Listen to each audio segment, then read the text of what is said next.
now sprints to the right. He is throwing long down the field. He wants Tyreek Hill, makes the catch and rolls into the end zone on the right side. Touchdown, Kansas City. That was one of 8 career touchdowns for Tyreek Hill against the Chargers. Certainly hoping for a few more on Sunday as the Chiefs look to get back on track. Hey everybody, and welcome into our game preview this week presented by Crown Royal. My name is Matt McMullen, and this week we're joined by one of our very good friends talking about Field Yates from ESPN. Field, what's up, man? How are you doing, Matt? Good to be on with you again, and glad that we are having the opportunity to talk about football and getting geared up for a big AFC West matchup. Yeah, really appreciate your time. And yeah, you're right. It's week 3, but this feels as big as a week 3 matchup can really get, right? I mean, the Chiefs are trying to come back from a very tough loss last week against the Baltimore Ravens, trying to bounce back. And what better way to do it than against an AFC West rival? The Chiefs have dominated the AFC West in recent years. They're 31-5 against the AFC West since 2015. That's absolutely crazy. And that includes a 10-2 mark against these LA Chargers. So hoping that continues here on Sunday as the Chiefs look to bounce back. Now, the first thing I want to ask you about, Field, is the Chiefs offense against this Chargers defense. So the Chiefs offense, even despite the loss last week, they score 35 points. We know they can move the football. It's, in my opinion, the best offense in all of football. This Chargers defense is interesting, though, because they've really tailored their entire scheme and their personnel to beating the Chiefs in a lot of ways. Their linebackers are faster, leaner players. They have a lot of playmakers in their secondary, guys like Derwin James. What's a matchup or two that you're watching for the Chiefs offense against this Chargers defense on Sunday? And what are your overall expectations for how the Chiefs can move the ball against this defensive unit?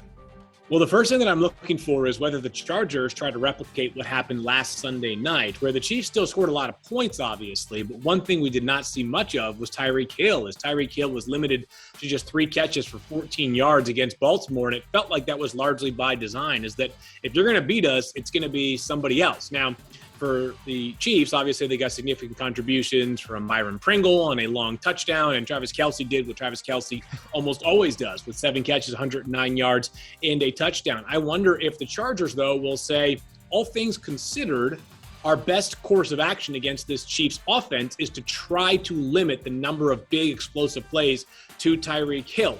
That's always one thing that I'll be watching out for going forward. And the other thing is, you mentioned Derwin James, who probably is the most or second most talented player on this Chargers defense alongside Joey Bosa, their incredible pass rusher.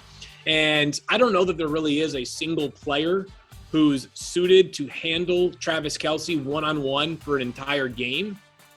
But if there were players that I felt like had the best chance, Derwin James might be near the top of that list. An incredible athlete, big player as well. This is not your average size safety. And someone who, well, unfortunately, injuries have been one of the reasons why he's been so limited in his career. When he's been on the field, he's been very effective. So the potential for that one-on-one matchup for at least some snap is something I'll have my eye on. Yeah, it should be fun to watch. For what it's worth, since Travis entered the league way back in 2013, no player has more receptions against the Chargers than Travis Kelce. The Chiefs will certainly be trying to get him the football, and you're right, Derwin James versus Travis Kelce will be an awesome matchup to watch in this one. And this Chargers defense has been good. I mean, 2 low-scoring games so far this season. They're 1-1 in those games, but they've only allowed 3 touchdowns overall. One thing I'll be watching too, though, is they've struggled on first down. They've allowed at least 4 yards on 72% of first down plays this season. A big reason behind that is the rushing attack of opposing teams. The Cowboys rushed for like 200 yards against the Chargers last week, so hopefully the Chiefs can move the ball on first down and open up their playbook here against the Chargers in week 3. Now, speaking of defense, I want to ask you about the Chiefs defense as well.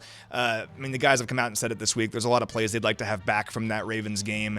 They feel like they're better than that. Tyrann Mathieu postgame said that it's good to get punched in the mouth every once in a while, and he can't wait to see how this group can respond here against the Chargers on Sunday.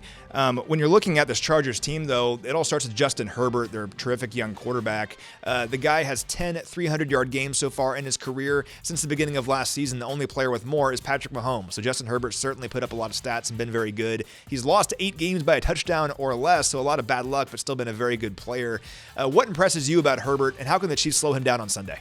Yeah, so obviously Chiefs fans are very acquainted with Justin Herbert, and they found out right away. I mean, 6 minutes of lead time for Justin Herbert last year in week 2 against the Chiefs before he became the Chargers starter and eventually the full-time starter for them. So incredibly strong arm, that much is for sure. He reminds me in some ways Patrick Mahomes. I don't often like to compare other quarterbacks to Patrick just because it feels like it's almost unfair to those younger, in most cases, quarterbacks, but has the ability, like Patrick, to extend plays, and not just extend plays to run out of bounds for 5 or 6 yards or extend plays to throw the ball out of bounds and avoid a sack. He has the ability to extend plays, and the next thing you know, throw the ball, launch the ball 25, 35, 45 yards down the field and turn nothing into not just something, but potentially a very explosive play. So this is one of those weeks where the defense has to be prepared that no play is over until you've heard a whistle and the ball carrier is clearly down on the ground or out of bounds. Justin Herbert has a good duo of wide receivers as well. Something we've seen in the first 2 weeks of this season is the emergence of Mike Williams. It feels like a more balanced passing game this year compared to where they were last year. It was Keenan Allen and much more Keenan Allen last season. But I think this year the Chargers, between the two wide receivers, Mike Williams, obviously Keenan Allen, and then Austin Eckler, who had 9 catches in week 2. You've got 3 players that every single snap you're going to be accounting for before the snap and say, if we don't have a plan for one of them, we could be in trouble. Yeah, certainly a very different offense than what the Chiefs have faced in week 1 and week 2, but a group that can move the football. It's a good point about Herbert in week 2 last year because we didn't know at all that he was going to play. I remember hosting our pregame show and talking all about Tyrod Taylor, and then I turned the game on and I was like, wait, did I screw something up? I had no idea. But yeah, that was certainly crazy and a great win against Herbert in week 2 of last year. Hoping to have a similar result here in this one. All right, Field, it's prediction time. Who wins the game on Sunday? What's the final score? I'm going to go with the Chiefs, and I've realized, but what a shock that is, right? I've realized that I may be the single worst game prognosticator as it pertains to scores. Not the game prediction about who's going to win, but just the score. So I'm going to go with 27-19. Chiefs 27, Chargers 19. I think the Chiefs defense, this is a pride game here on Sunday. Playing at home, early kickoff, noon Arrowhead time, which is 10 a.m. Pacific Coast time for the Los Angeles Chargers. I think this is a fairly low-scoring affair for the Chargers, and the Chiefs put 27 on the board. This is a good Chargers defense. Let's not forget that their new head coach is Brandon Staley, who last year orchestrated what was the best defense in several notable categories of the Los Angeles Rams. 27-19. Yeah, well, I'm here for that prediction at least. Field, I don't care about the final score. All I care about is that the Chiefs win. So I'm glad that you feel confident about that part of it. And some interesting parallels here. The Chiefs don't lose on the road very often like they did last week against Baltimore. Their last road loss before that game was over 600 days ago against the Tennessee Titans, a game they probably should have won. They carried a 2-score lead into the fourth quarter, lost that game though. After that, though, that fueled them to win 13 straight games, including Super Bowl 54, and that streak began against the LA Chargers. So hoping we have a similar streak going beginning this week. Field, awesome stuff as always, man. Really appreciate your time. Thank you, Matt.